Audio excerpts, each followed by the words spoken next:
Assam land regulation এক মতে সেই পতা যিটো দিয়া মতে আমি ভূমি যিটো নিয়ম সেইটো আমি এই মতে কৰা হৈছে। সন্মান্য ৰাইজসকল, আমি কাৰ্বি আংলঙত সকলো জাতি জনগোষ্ঠী আছে। কাৰ্বি আছে, ডিমাচা আছে, তিৱা আছে, আদিবাসী আছে, গোৰ্খা আছে আৰু হিন্দী স্পিকিং আছে আৰু লগতে বেংগলী আছে। সকলো জাতি জনগোষ্ঠীৰ লগত আমি একেলগে থাকিব লাগিব।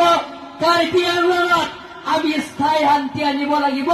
কাৰ্বি আংলঙত সকলো জাতি জনগোষ্ঠী তাত সমান্তৰাল হিচাপে ডেভেলপমেণ্টৰ কাম উন্নয়নমূলক কামবিলাকক সেই 2 বছৰৰ ভিতৰত আপোনালোকে বহুত দেখা পাব। আপোনালোকক মই আজি কুটি দিছো।